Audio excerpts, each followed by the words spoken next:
지난 시간에 종말의 징조 중에 환란과 박해에 대한 이야기를 나눴습니다. 환란과 박해, 믿음으로 인한 이것은 우리 종말의 특징이고 우리 종말을 살아가는 성도에게는 우리가 믿음으로 살아가고 그리스도를 따르며 살아갈 때 반드시 이런 환란과 핍박이 찾아온다는 걸 우리가 잊지 않았으면 좋겠습니다. 이때 베드로전서에서 베드로가 말했던 것처럼 이상한 일 당하는 것처럼 이상히 여기지 말고 이게 이 땅에서 이 타락한 세상 속에 살아갈 때 성도가 반드시 맞닥뜨리게 되는 상황이라는 사실을 우리가 잊지 않았으면 좋겠습니다. 예수님이 먼저 이 길을 걸어가셨고 또 예수님을 믿고 따르는 우리 성도들에게도 이런 고난과 어려움들이 찾아온다. 정말 그리스도를 따름으로 말미암아 예수님을 믿음으로 말미암아 예수님 때문에 나로 말미암아 핍박을 받을 거다라고 예수님께서도 말씀하셨듯이 우리가 이런 고난과 어려움이 찾아올 때 낙심하지 말고 좌절하지 말고 힘을 내어서 우리가 인내하고 견뎌서 믿음을 잘 지켜 나갈 수 있으면 우리 좋겠습니다. 그래서 지난 시간에는 이 복음서와 서신서를 우리 통해서 환란과 박해가 이 종말의 징조임을 우리 살펴보았습니다. 예수님께서도 우리 성도들에게는 이 환란과 박해가 있을 것이다라고 말했고 또 우리 사도들도 우리가 성도들이 믿음으로 살아갈 때 이 환란과 박해를 당하게 될 것이다라고 얘기했고 이런 여러 가지 시련들이 우리에게 찾아올 때 이것을 이상한 일 당하는 것처럼 여기지 말고 우리가 참된 믿음을 가졌다는 증거임을 고난은 우리가 믿음을 잘 붙들고 살아가고 있다는 증거임을 우리가 확신하면서 잘 견딜 수 있으면 좋겠습니다. 오늘은 요한계시록을 중심으로 이 종말의 징조인 환란과 이 박해에 대해서 우리 살펴보려고 합니다. 우리 지난 시간에 요한계시록의 소아시아 일곱 교회에 대한 얘기를 하면서 서머나 교회가 믿음으로 말미암아 이 박해를 받았다. 큰 고난을 받았다라는 것들을 우리 이야기를 나눴습니다. 소아시아 일곱 교회는 이 초림과 재림 사이를 살아가고 있는 이 교회에 대한 이야기를 소아시아 일곱 교회를 통해서 보여주고 있는 것입니다. 그래서 소아시아 일곱 교회가 만났던 그 모든 교회적 상황들은 오늘날 이 초대교회, 이 초림과 재림 사이를 살아가는 오고 오는 모든 세대, 모든 교회가 겪을 수 있는, 맞닥뜨릴 수 있는 상황에 대한 이야기들을 하고 있습니다. 서머나 교회는, 서머나 교회 자체는 매우 약하고 연약한 교회였습니다. 그러나 서머나라는 도시 자체는 아주 부유한 그런 도시였어요. 그 부유한 도시 가운데 있는 작은 궁핍한 교회, 가난한 교회, 아주 작은 교회, 그러나 예수님으로부터 실상은 너희가 부요한 자라는 칭찬을 들었던 교회가 이 서머나 교회였습니다. 서머나 교회는 박해를 받았는데 10일 동안 환란을 받을 것이다 라고 말했어요. 여러분 우리가 성도가 당하는 이 환란과 박해라는 것은 10일 동안 이 10일이 상징하는 숫자 10이라는 숫자는 여러분 어, 우리가 뭐 길다 이렇게 말할 수 있지만 10일 동안 박해를 받는다는 얘기는 짧다라는 걸 강조하는 단어예요. 그래서 우리가 이 땅을 살아갈 때 긴 시간 동안 박해를 받는 것 같지만 사실은 우리가 믿음으로 인한 환란과 박해는 짧은 시간 동안이고 그리고 끝이 있다. 한시적인 우리가 고난을 받는 것이다. 제한적으로 이 고난을 받는다는 사실을 우리가 잊지 말고 또 베드로도 잠깐 고난을 받는다 이렇게 얘기했어요. 그래서 우리가 당하는 이 환란의 때가 길지 않다는 사실들을 우리 확신했으면 좋겠고 그래서 잘 참고 견디고 끝까지 믿음을 인내하고 지킬 수 있는 그런 우리가 되었으면 좋겠습니다.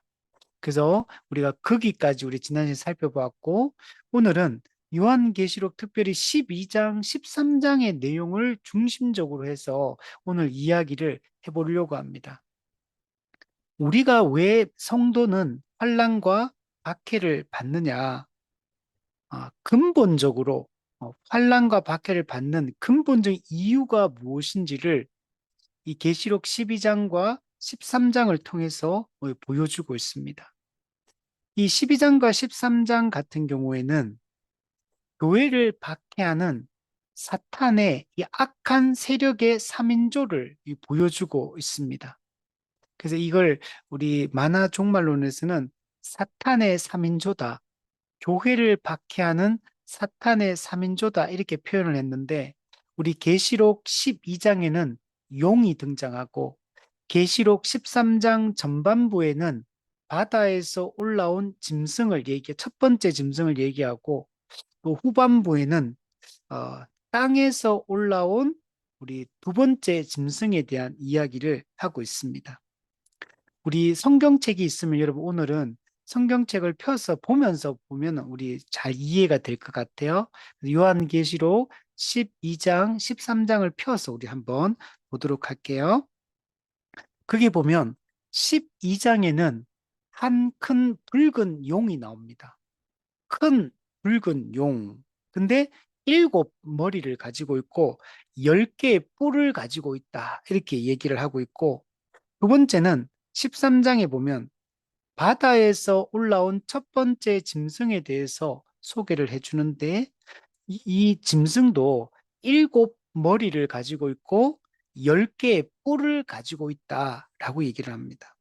그리고 세 번째는 13장 11절 이하에 나오는 땅에서 올라온 짐승에 대해서 소개해 주는데, 어린 양처럼 생겼다 그래요. 어린 양처럼 생겼어요. 그리고 뿔이 2개가 달려 있다. 이렇게 이야기를 하고 있습니다. 그래서 이 붉은 용, 그리고 첫 번째 짐승, 두 번째 짐승을 합쳐서 사탄의 3인조 또는 악의 삼위일체라고 이렇게 말하고 있습니다. 이 악의 삼위일체는 삼위 하나님을 모방하고 있습니다. 그래서 거짓 삼위일체입니다. 삼위 하나님은 어떻게 모방하냐 하면, 한 큰 붉은 용은 성부 하나님을 모방합니다. 용은 하나님을 모방하고, 첫 번째 바다에서 나온 첫 번째 짐승은 그리스도를 모방합니다. 세 번째 땅에서 올라온 두 번째 짐승은 성령님을 모방을 하고 있습니다. 그래서 이것을 악의 삼위일체라고 하고, 삼위일체 성부 성자 성령을 모방하고 있지만 그러나 이들은 가짜입니다. 그래서 이들을 이 거짓 삼위일체다, 악의 삼위일체다, 사탄의 삼인조다 이렇게 말씀을 하고 있습니다. 여러분 요한계시록에 보면, 계시록 12장에 보면 주요 3명의 등장인물이 등장을 하고 있습니다. 첫 번째가 한 큰 붉은 용이 등장하고, 두 번째는 해를 옷 입은 한 여자에 대한 얘기를 합니다. 태양을 옷으로 입고 있는 한 여자가 등장하고 있고, 세 번째는 그 해를 옷 입은 한 여자가 낳은 아들, 한 남자 아이에 대한 이야기를 하고 있어요. 그래서 용, 그 다음에 해를 옷 입은 여자, 그리고 세 번째는 그 여자가 낳은 아들에 대한 얘기를 하고 있습니다. 근데 이, 이 여자가 낳은, 해를 옷 입은 여자가 낳은 아들을 5절에 보면 설명을 해주는데, 그거 누구냐면 장차 철장으로 쇠막대기로 만국을 다스릴 남자다 이렇게 얘기해요. 장차. 그러니까 그 당시로 봤을 때는 이 장차인데, 장차 철장으로 만국을 다스릴 남자다 이렇게. 근데 이 남자가 누구를 상징하냐면 예수 그리스도를 여러분 상징을 하고 있습니다. 근데 이 철장으로 이 다스린 남자에 대한 얘기는 시편 2편에 보면 나옵니다. 요거 우리 한번 찾아보도록 하겠습니다. 시편 2편. 시편 2편에 보면 1절부터 한번 보시면 이방 나라들이 분노하고 민족들이 헛된 일을 꾸민다. 세상의 군왕들과 관원들이 서로 꾀하여 여호와와 그의 기름 부음 받은 자를 대적하게 될 것이다. 그러나 그들은 맨 것을 끊고 결박을 벗어버리자 이렇게 생각을 합니다. 근데 4절에 보면 하늘에 계신 이가 웃으시며, 예, 이 이방 나라들, 이 민족들, 세상의 군왕들 이들이 하나님과 하나님이 기름 붓는 자를 대적을 하지만 하늘에 계신 하나님께서는 그들을 비웃으시리로다. 예, 하나님은 비웃으시는 거예요. 그들이 이렇게 분노를 바라고 이렇게 하지만 하나님께서 이들을 비웃을 것이다. 이렇게 말하면서 7절에 보면 너는 내 아들이라 오늘 내가 너를 낳았도다. 이렇게 말합니다. 네. 하나님이 기름 붓는 자가 누구냐면 하나님의 아들, 내가 너를 낳았다. 이렇게 말합니다. 그러면서 이 아들이 앞으로 어떤 일을 하냐면 9절에 보면 내가 철장으로 그들을 깨뜨리며 질그릇같이 부수리라. 네. 철장, 쇠막대기로 이 모든 것들을 깨뜨리고 질그릇같이 이 부수는 분이 올 거라는 거예요. 그가 하나님의 아들이라 불리는 분.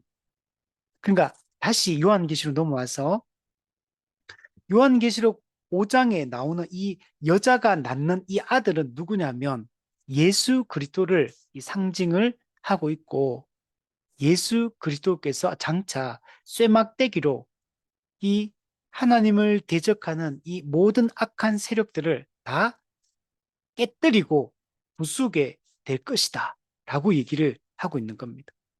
그래서 이 계시록 12장은 한 큰 붉은 용, 13장에 바다에서 올라오는 짐승, 땅에서 올라오는 짐승의 모습을 보면 이 악의 세력이 득세하고 악이 세상을 이길 것처럼 보여요. 그런데 여러분 하나님이 한 여자를 통해 낳게 될 이 한 남자아이 장차 쇠막대기로 만국을 이게 부수게 될 다스릴 남자 이 예수 그리스도의 탄생으로 말미암아 모든 것이 역전된다는 것들을 여러분 잘 보여주고 있습니다. 자, 오늘은 이 교회를 박해하고 교회를 핍박하는 이 악의 삼위일체에 대한 얘기들, 이들 때문에 교회가 여러분 박해를 받고 고난을 하는 것입니다. 그래서 악의 이 실체에 대한 얘기들을 오늘 이 본문을 통해서 살펴보므로 초림과 재림 사이, 즉 종말 기간 동안에 교회가 이 받게 될 이 상황에 대한 얘기들, 그리고 그들의 그 결말에 대한 이야기들을 오늘 본문을 통해서 한번 살펴보려고 합니다. 자, 먼저 우리 이 성경에 보면 이 용이 등장하는데 이 용이 누군지를 설명을 해주고 있습니다. 우리 요한계시록 12장 9절 말씀을 보면 큰 용이 내쫓기니 자, 이 용이 누군지 설명하는데 옛 뱀, 옛 뱀. 창세기 3장에서 하와를 유혹했던 그 옛 뱀. 근데 곧 마귀라고도 하고 사탄이라고도 하고 온 천하를 꿰는 자다.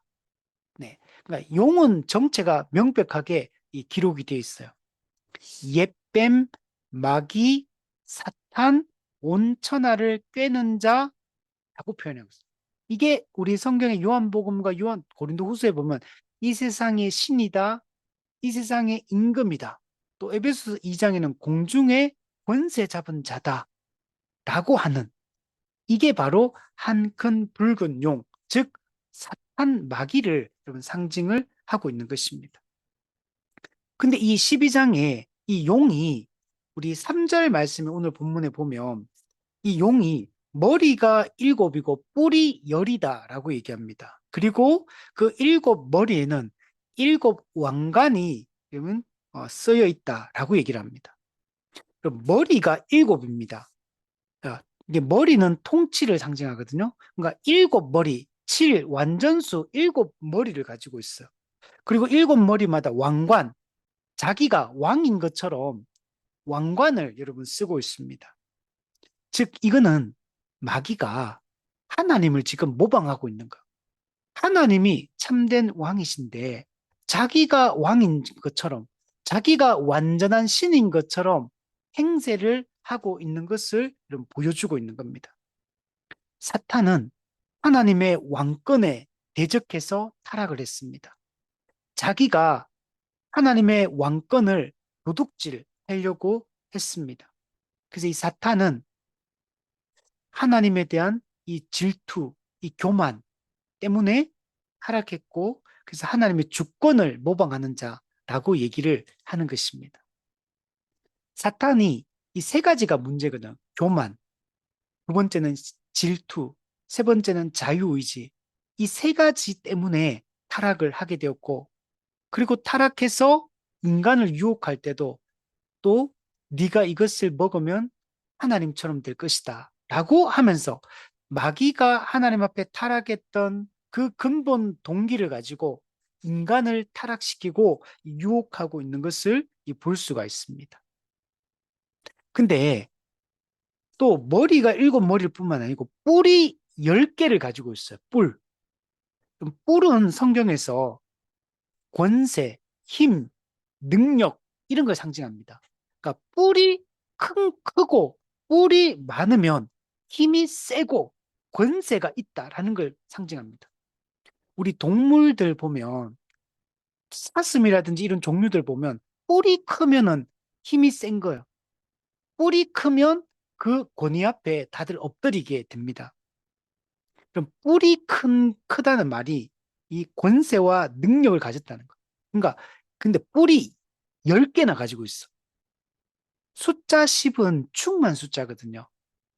그러니까 뿔이 10개인 뿔이 10개 있다는 얘기는 큰 권세, 큰 능력을 가지고 있는 것처럼 행세를 하고 있는 것을 볼 수 있어요. 그러면 성경에서 큰 권세, 능력, 위엄 이런 거 누구한테 쓰는 용어냐면 하나님께 사용하는 용어거든요. 근데 하나님이 가진 그 권세와 능력과 위엄과 그 통치와 이런 것들을 자기가 그 왕인 것처럼 행세하며 이렇게 자기를 이렇게 포장하고 있는 것들을 이런 보여줍니다. 근데 우리 12장 1절에 보면 하늘에 큰 이적이 있는데 해를 옷 입은 한 여자가 있습니다. 태양을 옷 입은 한 여자. 그 발 아래에는 달이 있고 그 머리에는 12별의 관을 쓰고 있습니다. 근데 이 여자가 아이를 배워서 해산하게 되었습니다. 이 아이를 배워서 해산하는 이거는 이 여자가 누구를 상징하냐면 교회를 상징합니다. 그리고 밑에 보면 한 5절에 보면 아까 말했던 여자가 아들을 낳으니 장차 철장으로 만국을 다스릴 남자라 그 아이를 하나님 앞과 그 보좌 앞으로 올려갔다 이렇게 표현해요. 그러니까 이 여자는 교회를 상징하고 교회를 통해서 예수 그리스도가 이 땅에 태어났다라는 걸 얘기를 하고 있는 것입니다.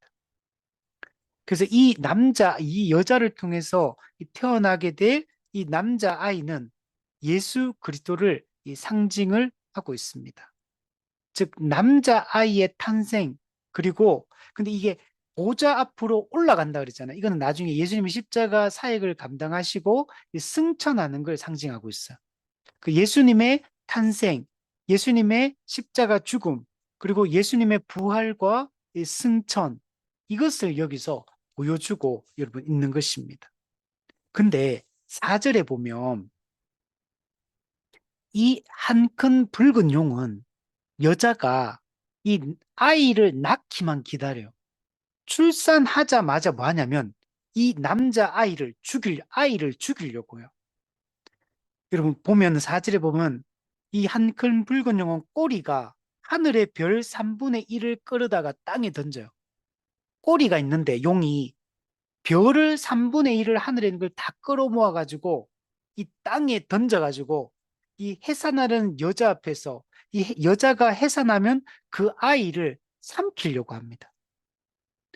즉 예수 그리스도를 죽이려고 하는 거.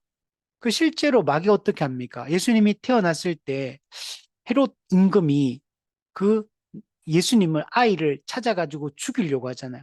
그 예수님이 그 헤롯 임금을 피해서 일시적으로 애굽으로 내려가 있다가 나중에 헤롯 임금이 죽고 나서 천사의 지시에 의해서 다시 갈릴리로 돌아오는 이 장면을 우리가 볼 수가 있는 겁니다. 여러분, 마귀는 하나님의 이 구속 역사를 망가뜨리려고 하는 것.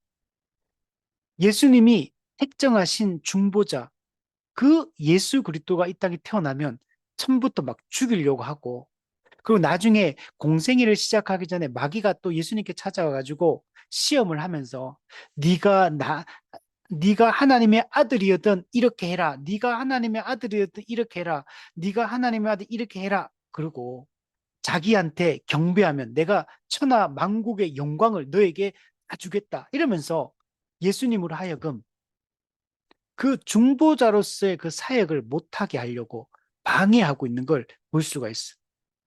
네가 하나님의 아들이어도 이렇게 해라. 네 배고픔의 문제를 해결해라. 네가 성전에 뛰어내리면 하나님이 너를 받쳐줄 거다. 그러면서 예수님이 우리 인류의 대표로서 중보자로서 그 역할을 못하게 하려고 망치려고 공격하는 것들을 볼 수 있고 또 예수님이 공생애를 시작하고 난 이후에도 보면 끊임없이 예수님을 부정하려고 하는 시도들, 예수님을 공격하고 죽이려고 하는 이 시도들을 하는 것들을 볼 수 있습니다. 그 결국 실제로 예수님을 나중에 십자가에 못 박아 죽이게 되죠. 그러나 예수님은 죽음의 권세에 눌려 있는 것이 아니라 죄와 사망의 권세를 이기고 부활하십니다. 그리고 예수님은 승천하셔서 그 보좌에 앉으심으로 예수님이 만물의 주이시며 온 세상의 왕이심을 예수님이 선포하시는 것을 이런 볼 수가 있습니다. 그래서 여기에 있는 장면은 어, 철장으로 만국을 다스릴 이 남자, 그 아이 예수 그리스도가 십자가 그 사역을 다 완성하시고 하나님 앞과 그 보좌 앞으로 올려가서 승천하셔서 예수님이 왕이 되시는 장면을 보여주고 있는 겁니다. 예수님은 이 땅에 성육신 하시고 죽으시고 부활하시고 승천하심으로 예수님이 여러분 승리하십니다. 그래서 승리하신 그리스도, 승리자 그리스도. 근데 이것이 오늘 본문에는 어떻게 표현되어 있냐면 7절 말씀에 보면 하늘에 전쟁이 있으니 미가엘과 그의 사자들이 미가엘은 하나님의 천사 중에 군대 장관이거든요.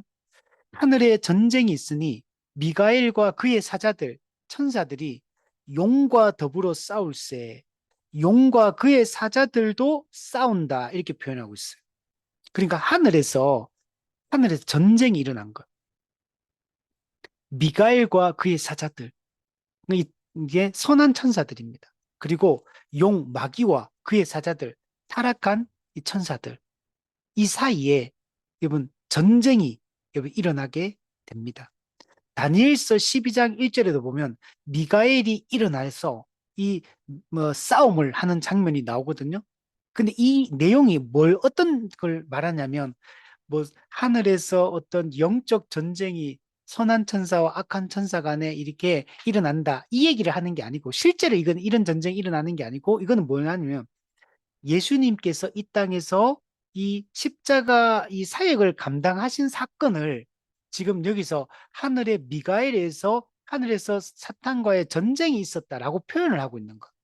그러니까 7절 말씀 하늘의 전쟁은 이 땅에서 예수님이 십자가 사역을 감당하는 걸 통해서 그리고 죽으시고 부활하심으로 사탄의 권세를 결박하는 사건을 지금 여기서 하늘 전쟁, 미갈과 용 사이에 일어나는 하늘 전쟁으로 묘사를 하고 있는 것입니다.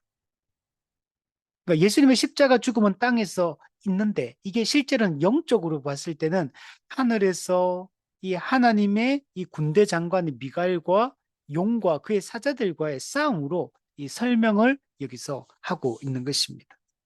근데 여기서 누가 승리하시냐면 예수님이 승리하십니다.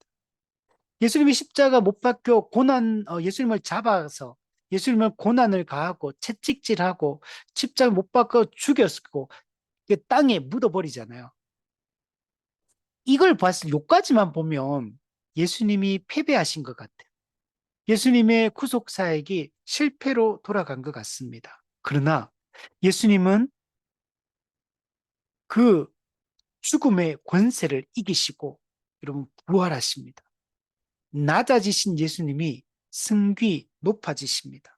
그리고 그분은 이 땅에 계속 있는 게 아니라 하늘로 승천하셔서 그 영광스러운 그 통치자의 보좌에 앉으심으로 예수님이 만왕의 왕, 만주의 주이심을 온 땅 가운데 선포하는 것을 볼 수가 있습니다. 그 결과 마귀는 땅으로 쫓겨나게 됩니다. 예수님이 승리하셨기 때문에 이 결정적 승리를 하셨어요. 그래서 마귀는 그 결과 패배한 마귀는 쫓겨나게 됩니다. 우리 오늘 9절 말씀해 보세요.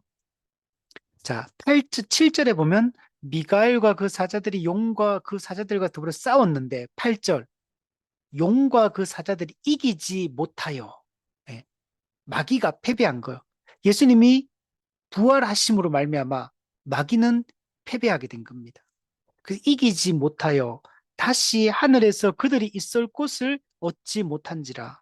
그래서 큰 용이 내쫓기니 큰 용 마귀가 내쫓기게 된 겁니다. 끝에도 보면 그의 사자들도 그와 함께 내쫓기니라 이렇게 말해요.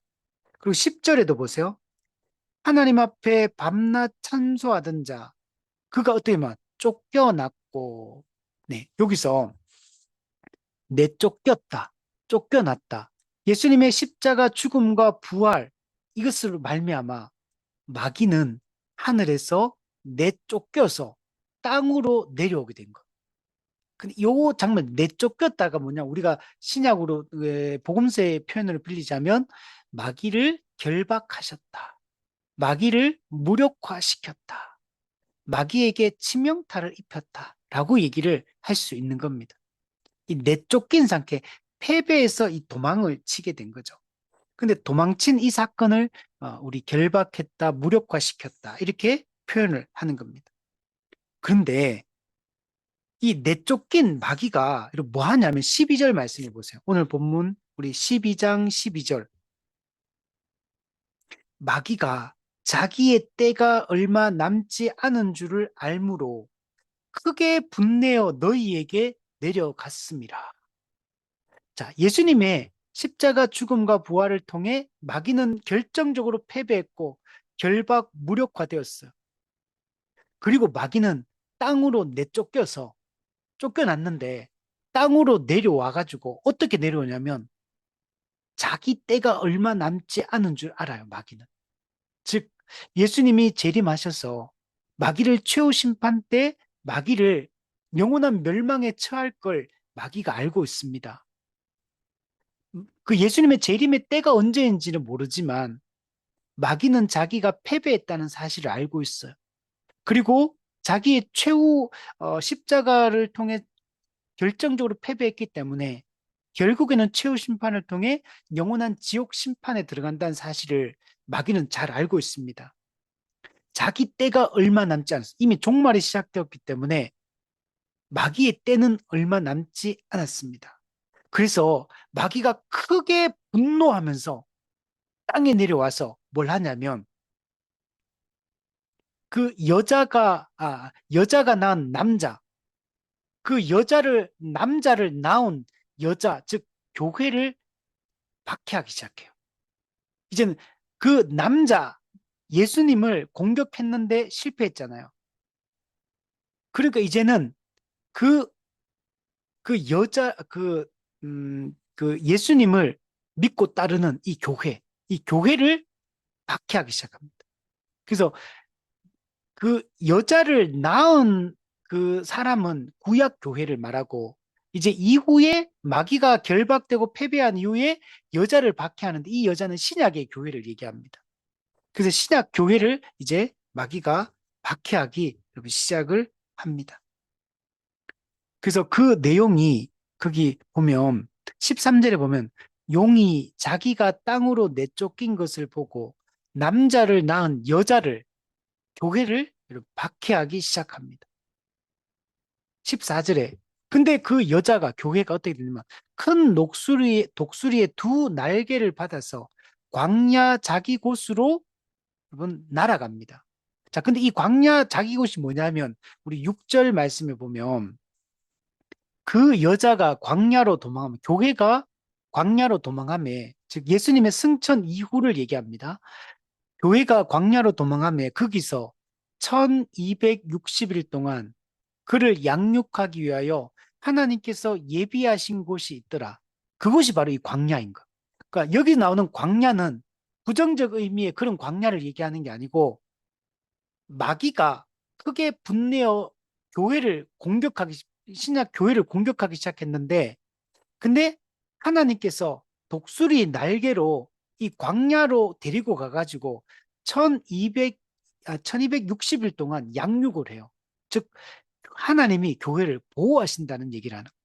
이 초림과 재림 사이를 1260일이라고 얘기한 거예요. 이거는 초림과 재림의 이 종말 기간을 얘기합니다. 이 기간 동안 하나님께서 교회를 보호하신다라는 얘기를 하는 거. 자, 그래서 다시 14절로 돌아오면 그래서 여자가 큰 독수리의 날개를 받아 광야 자기 곳으로 날아가 거기서 그 뱀의 낯, 사탄의 낯을 피하여 한 때와 두 때와 반 때를 양육받는다. 자, 여기는 보면 한 때, 두 때, 반 때, 한 때 1년, 두 때 2년, 반 때, 반년, 3년 반을 얘기하는. 요건 어디서 나온 거냐면 다니엘서 9장에서 나와요.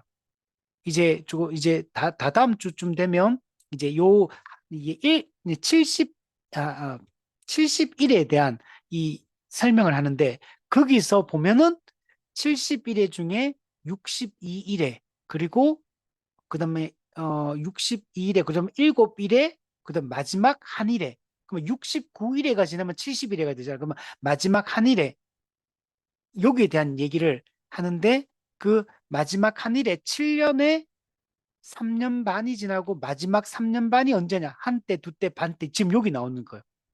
요 한때, 두때, 반때를 날수로 계산하면 아까 6절에 얘기했던 1260일이 되고 달수로 계산하면 좀 이따가 나오는 42달이 돼요. 그러니까 42달, 1260일, 한때, 두때, 반때는 이 초림과 재림 사이 예수님의 십자가 사역을 성취한 이후부터 예수님 재림 때까지 이 기간, 이 종말의 기간을 다 상징하는 숫자들이에요. 이 기간 동안 마귀가 이 교회를 환란과 박해로 배교하게 만들고 하나님을 떠나게 만들고 믿음을 무너뜨리려고 마귀가 이 작업들을 하게 되는 겁니다. 근데 하나님께서 아까 6절에 보세요.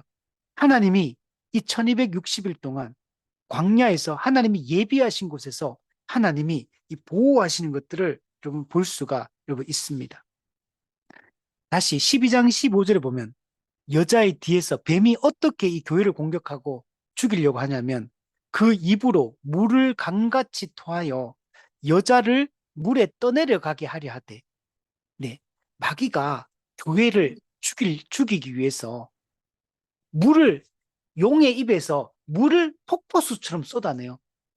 그래서 이 여자를 물에 떠내려가게 해가지고 죽이려고 합니다.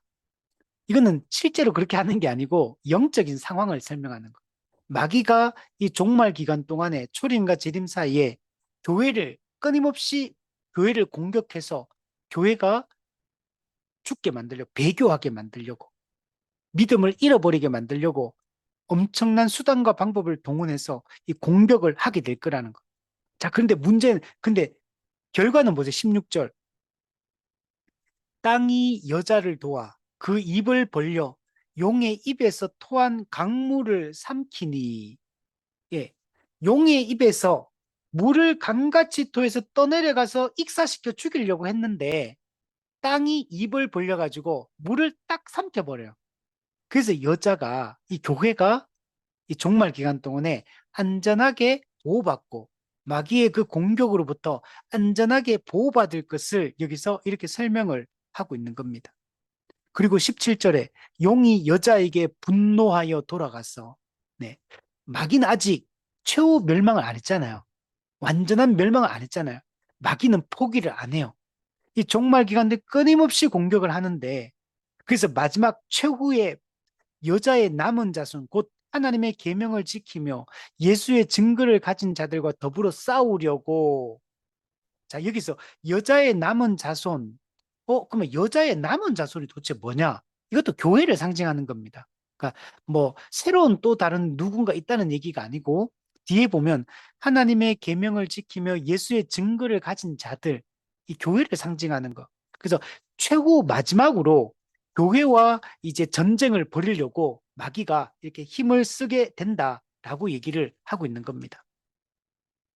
자, 이거는 어디 나오냐면 우리 요한계시록 20장을 한번 펴볼게요. 요한계시록 20장. 우리 20장 1절부터 보면 천사가 무저갱이 열쇠와 큰 쇠사슬을 손에 가지고 하늘부터 내려와서 용을 잡으니 옛뱀 마귀 사탄 잡아서 1000년 동안 결박하여 3절 무저갱이에 던져 잠그고 그 위에 임봉하여 1000년이 차도록 다시는 만국을 미혹하지 못하게 했다. 자, 요 내용이 다 뭐냐면 예수님의 십자가 사역으로 마귀가 결박되고 무력화된 이야기를 여기서 이렇게 표현하고 있는 거예요. 마귀는 지금 결박되어서 1000년 동안, 이 1000년도 언제를 말하냐면 앞서 얘기했던 한때, 두때, 반때, 1260일, 42달, 그리고 1000년, 이건 다 똑같은 날이에요. 초림과 재림 사이, 종말 기간을, 이 기간 동안에 마귀는 결박되어서 무저갱에 던져 넣어 잠겨 있는 상태, 임봉되어 있는 상태. 이 상태로 현재 마귀가 무력화된 상태로 있는 겁니다. 근데 그 후에는 반드시 잠깐 노일이라 마지막 순간에 하나님께서 마귀를 풀어줍니다. 자, 7절, 20장 7절, 천년이 참해. 이제 천년이 찼다는 얘기는 이제 예수님이 재림하셔서 최후 심판을 하실 때가 되었다는 얘기요. 자, 그때를 얘기합니다. 천년이 참해. 사탄이 그 옥에서 놓여 마귀가 풀립니다. 풀려납니다. 이 풀려나는 것은 하나님이 풀어주셨기 때문에 풀려나는 것. 하나님에 의해서 마귀가 풀려나게 됩니다. 근데 마귀가 8절 풀려난 이후에 뭐 하냐면 땅의 사방 백성 곧 곡과 마곡을 미혹하고, 이 곡과 마곡, 이 에스겔서에 나오는 내용인데 이 이스라엘 백성을, 하나님의 백성을 이 대적하는 존재들을 얘기합니다. 그래서 이걸 여기서 곡과 마곡을 미혹한다 이렇게 표현해요. 그래서 마귀가 풀려난 이후에 이 땅의 사방 백성, 즉 마귀를 추종하고 따르는 모든 세력들을 규합해서 이제 마지막 교회와의 최후 전쟁을 벌이려고 해요. 마지막 일전을 벌이려고 이제 자기 백성을 다 불러 모읍니다.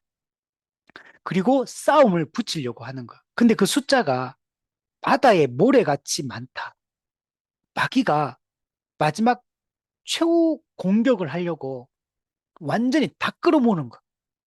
우리도 옛날에 이 전쟁을, 국가 간의 전쟁을 하잖아요. 이 마지막 최후의 일전을 벌일 때 동원할 수 있는 모든 병력과 모든 무기와 총동원해서 최후의 일전을 벌입니다. 마찬가지로 마귀가 이제 그 일을 합니다.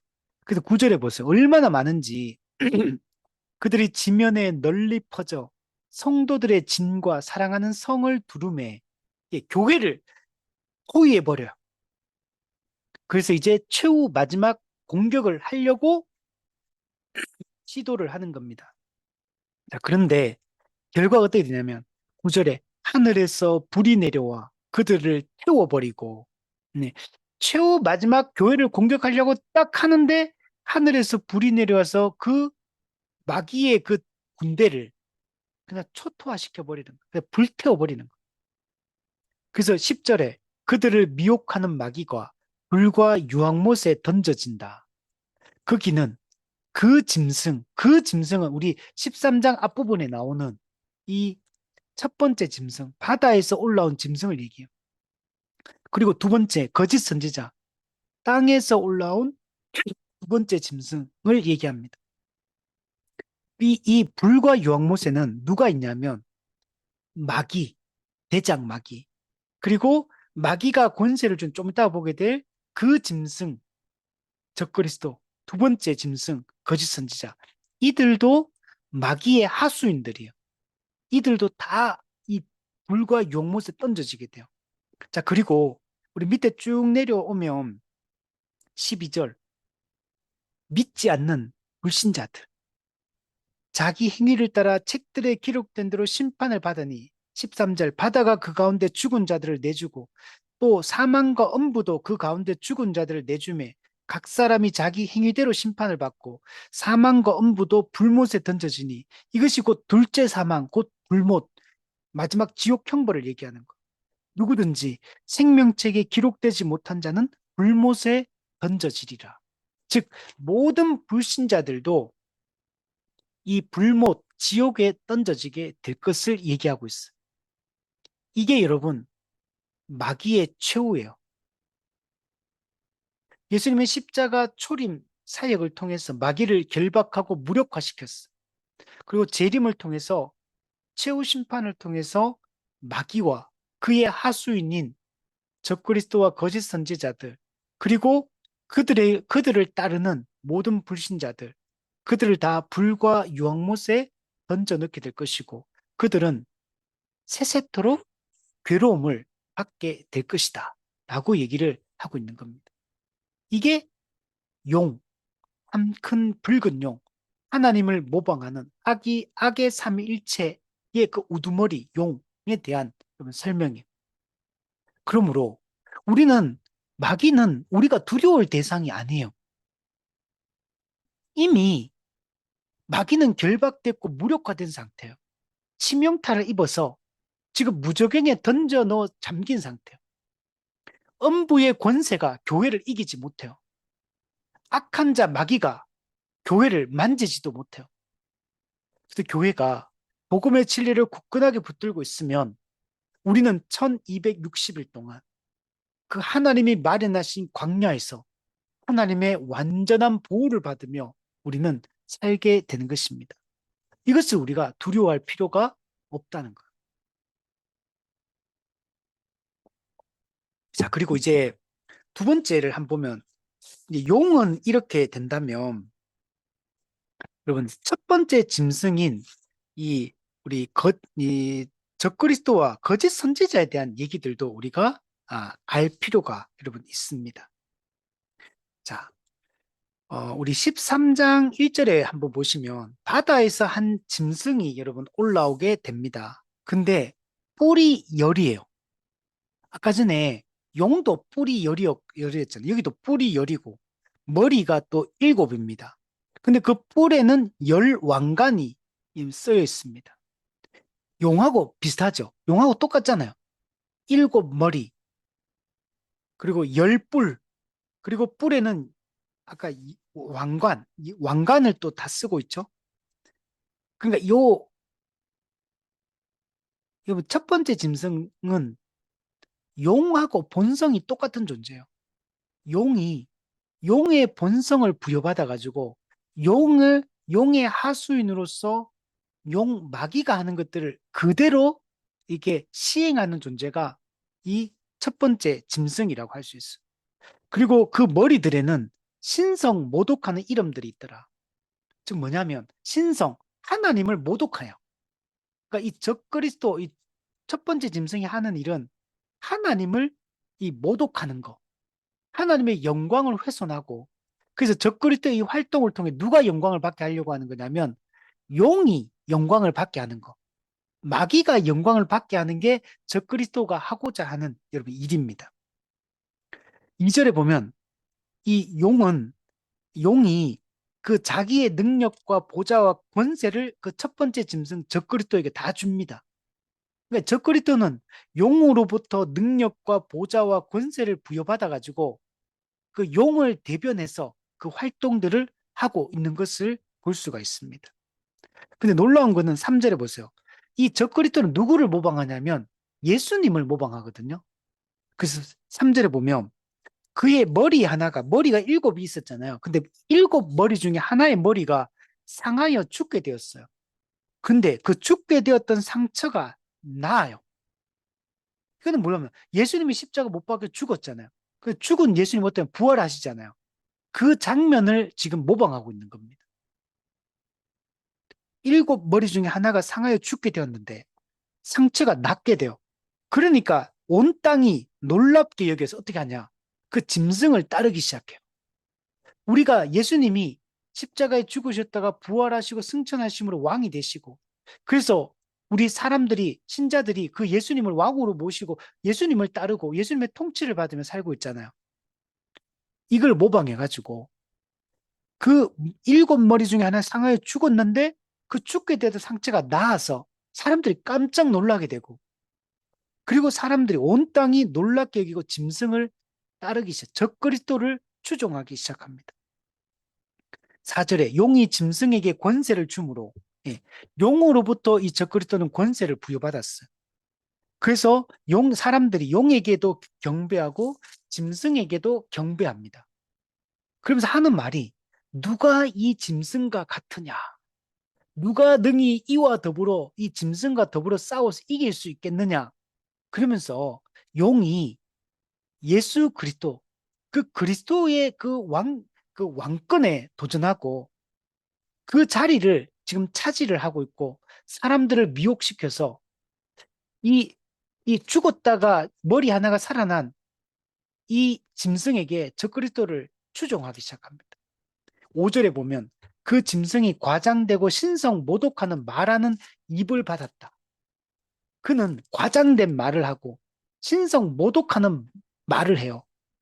그래서 하나님을 끌어내리려고요. 근데 언제 동안 일하는 권세를 받았냐면 42달 동안 일할 권세를 받았다. 즉 초림과 재림 사이에 이 적그리스도가 활동을 해서 신성 모독하고 교회를 박해하고 언제 동안 42달 동안 초림과 재림 전체 기간 이 종말 기간 전체 동안 일할 거라는 거. 6절 짐승이 입을 벌려서 하나님을 향하여 비방해요.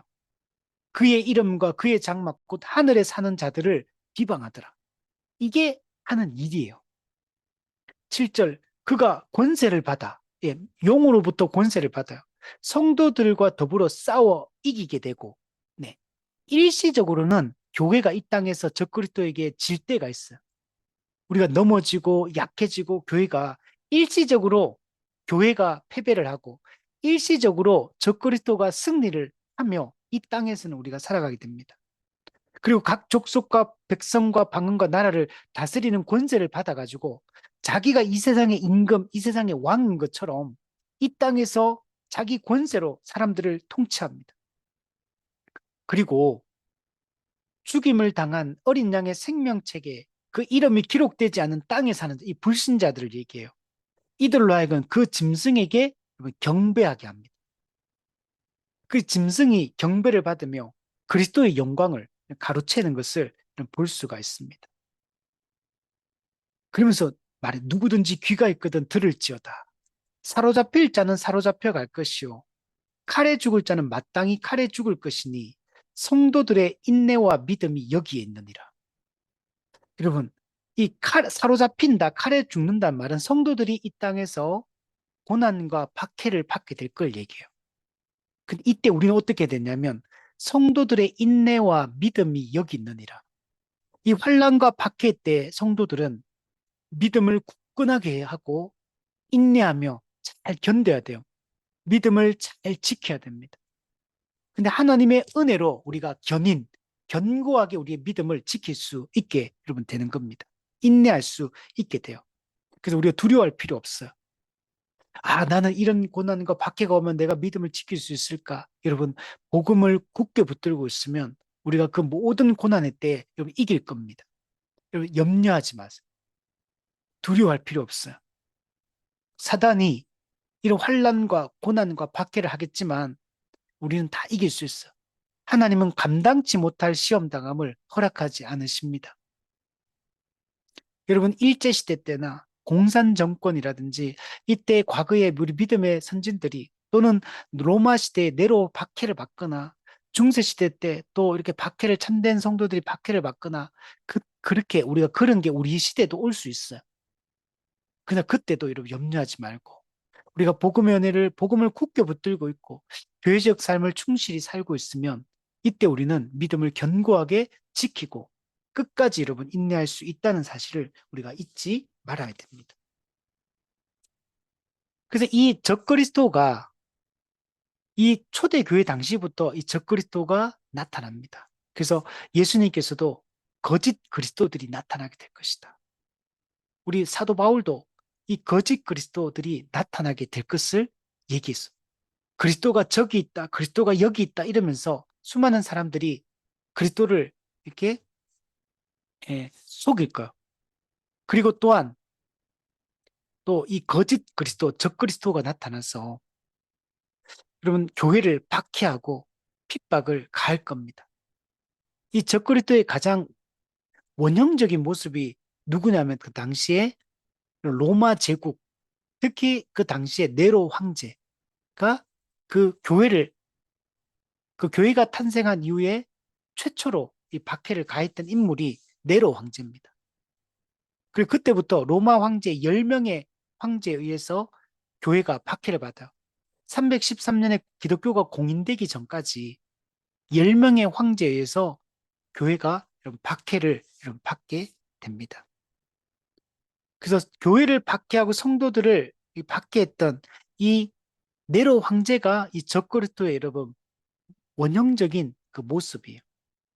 그러나 이거는 그 네로 황제만 그렇다는 게 아니라 그때부터 시작해서 예수님 재림할 때까지 교회를 박해하고 이게 믿음을 무너뜨리려고 하는 이런 존재들이 항상 등장하게 되는 겁니다. 그래서 교회사를 살펴보면 어느 시대, 어느 지역에서도 항상 교회를 박해하는 이런 국가 또는 국가 통치자 또는 어떤 기관, 어떤 강력한 힘을 가진 어떤 조직체 이런 것들이 등장해서 교회를 박해하고 죽이려고 하는 것들을 볼 수가 있습니다. 마귀는 이런 정치적 세력, 이런 정치적 힘을 가진 이런 어떤 집단, 이런 걸 통해서 인물, 이런 권위자들을 통해서 교회를 박해를 해온 겁니다. 이후에 우리 히틀러도 그렇게 했고, 공산 정권에서도 그렇게 했었고, 또 뭐 이슬람권에서도 또 교회를 박해하는 것들도 있었고, 이런 수많은 방식으로 교회를 지금도 우리나라는 이런 정치적 박해가 없지만, 지금도 정치적 박해를 받는 나라들이 있죠. 믿음을 공적으로 고백할 수 없고, 이런 나라들이 아직도 여전히 있고, 지금도 믿음을 갖게 되었을 때 죽임을 당하는 일들이 지금도 일어나고 있습니다.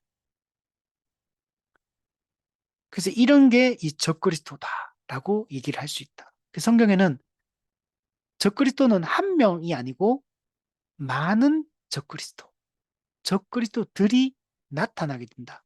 네로 황제로부터 시작해서 지금도 앞으로도 예수님 재림할 때까지 이런 교회를 박해하는 이 정치적 세력들, 기관 또는 어떤 인물로 특정화될 수도 있고 어떤 국가일 수도 있고 이런 정치 이념체일 수도 있고 여러 가지 다양한 방식으로 교회를 박해할 겁니다.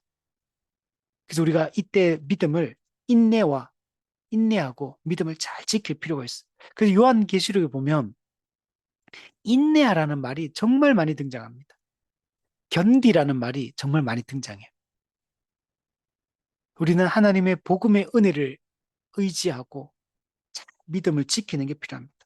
자, 세 번째, 계시록 13장 11절부터 18절에 보면 두 번째 짐승, 땅에서 올라온 두 번째 짐승에 대한 얘기를 합니다. 이거는 곧 거짓 선지자를 이야기를 하고 있습니다. 근데 이 모습을 보면 11절에 보면 또 다른 짐승이 땅에서 올라오니 어린 양같이 두 뿔이 있고 용처럼 말을 하더라. 예, 예. 어린 양 예수님처럼 두 뿔을 가지고 있어요. 그러니까 꼭 모양을 보면 어린 양처럼 보여, 이 거짓 선지자가. 어린 양 예수님처럼 보입니다. 그런데 말은 어떻게 하냐면 용처럼, 마귀처럼 말을 해요. 그러니까 겉으로 볼 때는 참된 선지자 같은데 말의 내용을 들어보면 거짓 선지자인 거예요. 용처럼 말을 해요.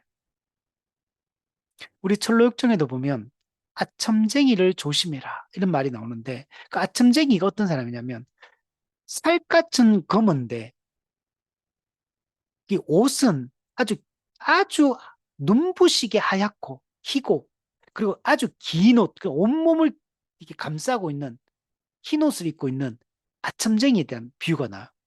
근데 겉으로 볼 때는 눈부시게 희고 긴 옷을 입고 있으니까 참된 선지자처럼 보이는 거. 참된 선생처럼 보여요. 근데 그 속에 있는 피부는 까매요. 그 정체를 숨기고 있는 거. 그죠? 이게 양의 탈을 쓴 늑대처럼 자기 정체를 속여서 사람들에게 접근해서 이 거짓된 가르침으로 사람들을 미혹하는 걸 얘기합니다. 거짓 선지자. 구약 시대 때도 수많은 거짓 선지자들이 있었고 신약에도 종말의 특징 중에 하나가 거짓 선지자들, 거짓 선생, 거짓 교사들이 나타나서 거짓된 가르침으로 사람들을 속이게 될 것이다. 이런 얘기들이 나오잖아요. 바로 이게 이 짐승의 여러분 정체입니다. 겉으로는 어린 양처럼 보이니까 어린 양인 줄 아는데 아니에요. 용과 한패예요. 용의 하수인이에요. 이것도. 그래서 용처럼 여러분 말을 하는 걸 통해서 우리는 그것을 알 수 있습니다. 이 거짓 선지자는 누구를 모방하냐면 성령님을 모방합니다. 성령님 어떤 일을 하시냐면 예수님의 가르침을 사람들에게 그 의미를 밝히는 역할을 해요. 진리를 가르치고 진리로 인도하는 역할을 성령님이 하십니다. 그래서 우리는 성령을 진리의 성령이라고 표현하는 거예요. 성령님은 말씀을 주시고 말씀을 기록하게 하시고 말씀을 조명하시고 말씀의 의미를 깨닫게 하시고 그 말씀을 지키도록 돕는 분이거든요. 진리의 영이십니다. 그런데 이 성령을 모방해서 그런데 용처럼 말을 하는 게 이 거짓 선지자 이 짐승인 겁니다. 우리 12절에 보면 그가 먼저 나온 짐승의 모든 권세를 그 앞에 행하고 아까 첫 번째 짐승인 적그리스도는 용으로부터 그 권세를 받았잖아요. 근데 두 번째 짐승인 이 거짓 선지자도 먼저 나온 짐승, 즉 첫 번째 짐승 적그리스도의 모든 권세를 그 앞에서 행해요. 그리고 땅에 사는 자들을 처음 짐승에게 경배하게 하니, 즉 거짓 선지자는 첫 번째 짐승인 적그리스도를 섬기도록 하는 역할을 하는 거예요. 어떻게? 거짓 가르침으로 사람들을 속여서 그리스도를 섬기게 하는 게 아니라 적그리스도를 섬기게 합니다. 근데 이 적그리스도가 어떤 사람? 죽게 되었던 머리가 상처가 나았던 자, 그리스도를 모방하는 이 적그리스도를 섬기게 하는 걸 볼 수 있어요. 심지어 13절 큰 이적을 행합니다. 그러니까 엄청난 능력을 행해요. 그 사람들 앞에 불이 하늘에서부터 땅에 내려오게 합니다. 짐승 앞에서 받은 바 이적을 행함으로 그래서 땅에 거하는 자들을 미혹하게 되고 그리고 땅에 거하는 자들로 하여금 첫 번째 짐승의 우상을 만들어서 그 우상을 섬기게 하는 역할을 이 거짓 선지자가 하는 것입니다. 우리 아까 첫 번째 적그리스도 같은 경우에도 죽었던 머리가 살아나는 걸 통해 사람들의 마음을 혹하게 했잖아요. 그들을 추종하게 만들었잖아요. 이 거짓 선지자는 이적, 능력을 행해서 사람들을 혹하게 만들어서 그 첫 번째 짐승인 적그리스도의 우상에게 경배하게 만들어요. 15절 그가 권세를 받아 권세가 있어. 이 용으로부터 부여받았고 적그리스도로부터 부여받은 거. 그 짐승의 우상에게 적그리스도의 우상에게 생기를 주어서 그 짐승의 우상으로 말하게 합니다. 여러분, 마귀도 능력이 있어요. 그 적그리스도의 우상을 만들고 그 우상으로 하여금 말하게 해서 사람들을 미혹하는 일들을 합니다. 그리고 그 우상에게 경배하지 아니한 자 몇이든 다 죽이게 합니다. 즉 교회는 신자들은 이 적그리스도를 섬기지 않을 거잖아요. 그러면 교회를 박해하고 교회를 성도들을 죽입니다. 그리고 16절 모든 자에게 오른손이나 이마에 표를 받게 합니다. 그리고 이 표를 가진 자 외에는 매매를 못하게 합니다. 이 표는 곧 짐승의 이름이나 그 짐승의 숫자다. 이 짐승은 적그리스도를 얘기합니다. 첫 번째 짐승. 적그리스도의 이름, 적그리스도의 숫자, 지위가 있으면 그 짐승의 숫자를 세어보라. 그거는 곧 사람의 수다. 이거는 하나님의 수, 신의 수가 아니고 사람의 숫자예요. 그 숫자는 666이다. 짐승의 표 666을 얘기를 하고 있는 것입니다. 여러분, 이 666이라는 숫자가 여러분 어디서 나오게 된 거냐면 이걸 게마트리아라고 얘기하는데 첫 번째 그 교회를 받게 했던 적그리스도 역할을 했던 존재가 네로 황제였다 그랬잖아요. 이 네로 황제의 그 알파벳 숫자를 더하면 666이 됩니다. 그래서 666 이거는 이 짐승의 짐승의 이 이름의 수를 얘기를 하는 것이고 이거는 어, 짐승에게 속했다 표시이기 때문에 짐승에게 적그리스도에게 속했다라는 이 표시를 하는 걸 얘기를 하고 있습니다. 우리 14장 1절에 한번 보세요. 어린 양이 시온산에 섰고 그와 함께 14만 4천이 서 있는데 그들의 이마에는 어린 양의 이름과 아버지의 이름이 쓴 것이 있다. 즉 신자들은 그 이마에다가 하나님의 이름, 어린 양 예수의 이름이 신자들의 이마에는 이름이 쓰여 있어요. 여기도 인을 맞은 인침. 즉, 이 하나님과 예수님의 이름이 적혀 있다는 얘기는 우리가 누구나 성도가 하나님의 소유다. 하나님의 백성이다라는 걸 표시를 한다면, 근데 거짓 선지자는 그, 그 멸망하는 자들의 그 손이나 이마에다가 짐승의 숫자를 이마에 표시를 하는 겁니다. 짐승의 표를 표시를 여러분 하게 되는 것입니다. 그래서 초림부터 재림까지 교회사 전체를 통해서 교회를 방해하는 이 정치 지도자들, 이 적그리스도 그들에게 속했다는 표시를 그들의 이마와 또 오른손에다가 하게 됩니다. 그게 바로 666을 상징하는 거예요. 이 땅에서 교회를 박해했던 적그리스도의 그 숫자 666, 666이니까 777, 7은 완전수거든요. 그럼 6은 불완전수입니다. 근데 6 불완전수가 3개나 있어. 666. 그러니까 이는 불완전하고 악하다는 걸 상징하고 있어. 그리고 우리는 성령에 의해서 성령의 인치심을 우리는 받아야 돼요. 우리는 이미 그 성령 인침을 받은 자죠. 그래서 우리는 하나님의 소유된 백성이 된 거예요. 근데 마귀는 이 두 짐승을 통해서 그들에게 짐승의 표를 하고 그들을 멸망시키기 위해서 그 일들을 여러분 하고 있는 것입니다. 당시에 로마 황제는 어떻게 했냐면 황제 숭배를 강요했거든요. 1년에 한 번씩 황제 신전에 와가지고 황제를 향해서 향을 피우고 나서 로마 황제가 주님이시다. 로마 황제가 우리의 퀴리오스, 우리의 주님이다라고 고백하게 했어요. 그리고 그 고백을 한 사람들한테는 증명서를 발급을 해줍니다. 그리고 이 증명서를 받으면 이 사람은 이제 합격되었기 때문에 그다음부터는 어떤 신을 믿든지 상관없어. 1년에 한 번 로마 황제 숭배를 하기만 하고 증명서만 발급받으면 통과되면 그때부터 네가 알아서 네 믿고 싶은 신 믿어라. 이렇게 하는 겁니다. 근데 기독교인들은 이걸 할 수가 없잖아요. 우리의 퀴리오스는 오직 예수 그리스도밖에 없는 거예요.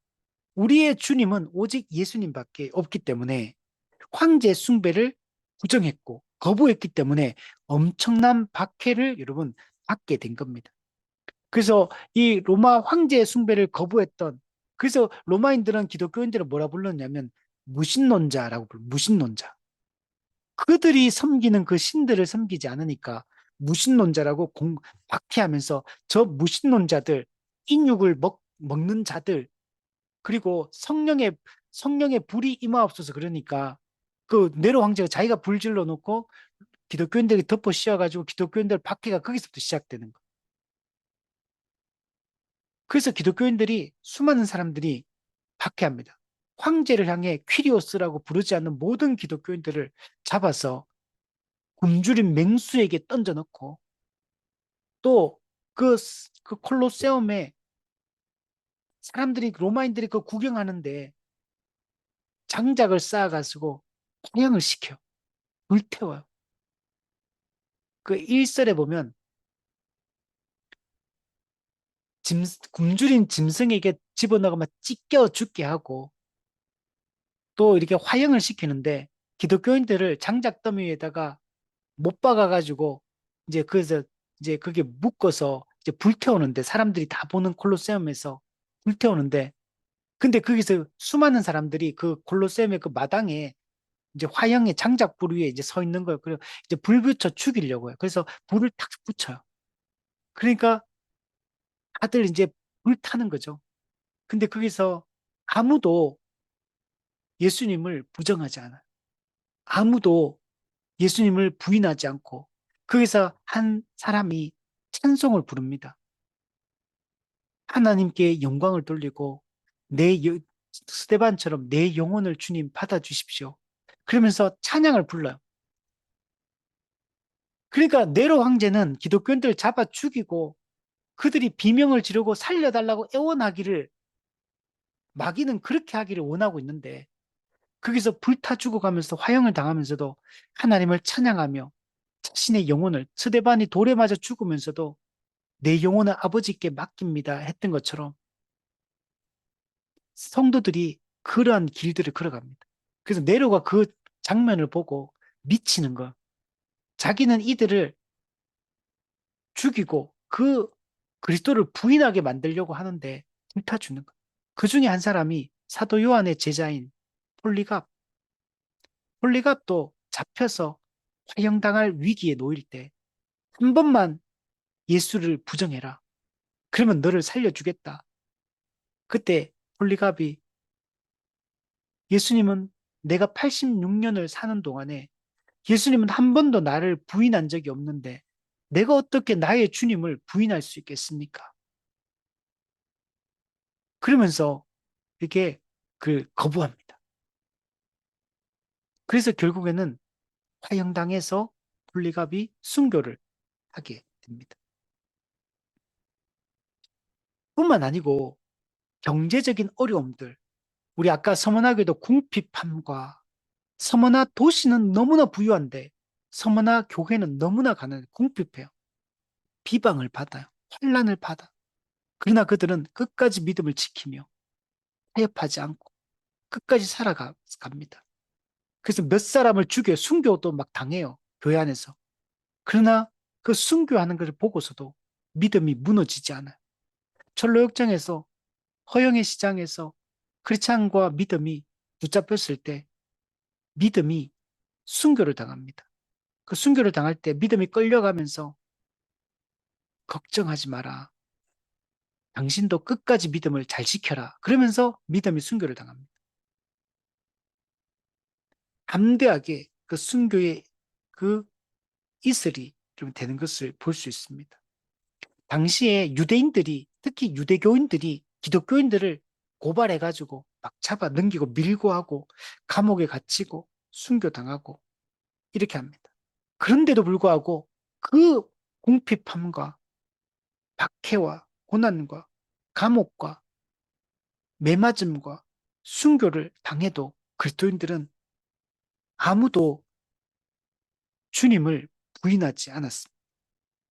로마 황제와 예수님을 두 주인을 섬기는 타협할 것을 촉구했지만 그들은 우리가 어찌 그렇게 할 수 있느냐? 양다리를 걸치지 않고 그냥 자신의 생명을 주님께 이렇게 내어놓는 것을 볼 수가 있습니다. 이런 것들이 이 정치적 박해, 적그리스도를 통해 또 종교적 이런 거짓된 가르침으로 우리를 미혹하는 이 거짓 선지자의 유혹, 이런 것들이 종말의 특징이에요. 그러나 교회는 이런 가운데서도 그래서 환난과 박해를 당하지만 하나님의 은혜에 보호하신 가운데 끝까지 믿음을 지키며 인내하며 나아가는 것을 볼 수가 있습니다. 마귀는 사탄의 세력은 계속적으로 교회를 공격할 거예요. 주님이 재림하실 때까지. 그러면 교회 안에서는 우리 앞서 지난주에 살펴보았던 이단과 배교가 일어날 거.